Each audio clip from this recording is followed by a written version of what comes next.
Team Bahay, good luck sa inyo. Naku, sana makakuha niyo yung 200,000 pesos na jackpot. Welcome back to Family Feud. Nito pong Marso, nagdiwang po tayo ng ating 3rd anniversary bilang bahagi ng More Tawa, More Saya campaign. Ngayong April naman, Pepito Manaloto ang nagse-celebrate. Kaya asahan nyo ng More Tawa at More Saya mga pasabog sa kanilang anibersaryo. Kanina, nanalo ng 100,000 pesos ang Team Bahay. Kasama natin si Ate Mosa. Ang target ng Team Bahay ay makapag-uwi ng total cash prize of 200,000. And of course, meron ding 20,000 sa napiling charity. Ate Mosa, ano bang napili ninyo? Ang Missionaries of Charities. Ayan, sa Tayuman. There you go. Habang si Joyce ay nasa waiting area, give me 20 seconds, magsisimula na tayo. Oh my God. Eto, isipin nyo dati, walang cellphone, walang social media. Ano kaya ang pampalipas oras noon ng mga sinaunang tao? Go. Manood ng TV. Kapag sinabing kapre, ano kaya height nito? Mga 10. Sa anong delicacy kilala ang lalawigan ng Laguna? Buko pie. Pinakamalaking gamit sa loob ng inyong bahay. Ref. Fill in the blank. Gustong-gusto ko ang amoy ng... Bulaklak. Ate Boss, ang tignan natin kung ilang points na nakuha nyo.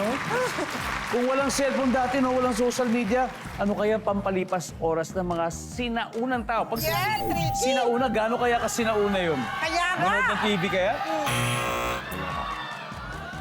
Pag sinabing kapre, anong height ito? 10 feet. Ang sabi ng ating survey ay... Wow. Ano kaya ang delicacy ng lalawigan ng Laguna? Siyempre, buko pie! Survey says... Tama ba yun? Nice one. Pinakamalaking gamit sa loob ng iyong bahay, ref. Survey. Oo naman. Yes! Fill in the blank. Gusto ko amoy ng bulaklak. Ang sabi ng survey. Nice one. Very good. 73 to go. Sobrang tricky nung sinauna. Diba? Let's Sinauna welcome pala. back, Joyce. Nakalimutan ko. Hi, Joyce. Hello, hello. Joyce, sa tingin mo ilang puntos na nakuha ni Ate Mosa? Ate Mosang, naka 155 po siya. Malapit na 127. It means 73 to go. Kaya mo to. Kayang-kaya po. Let's go, Joyce. Sa puntong ito, makikita na ng mga manonood ang sagot ni Mosa. So, give me 25 seconds on the clock. Okay, isipin mo dati walang cellphone, walang social media. Ano kaya ang pampalipas oras ng mga sinaunang tao? Talaga, mga sinaunang tao. Go. Nagpipiko, Kapag sinabing kapre, ano kaya height nito? 7-footer, Sa anong delicacy kilala ang lalawigan ng Laguna? bagoong, Pinakamalaking gamit sa loob ng iyong bahay.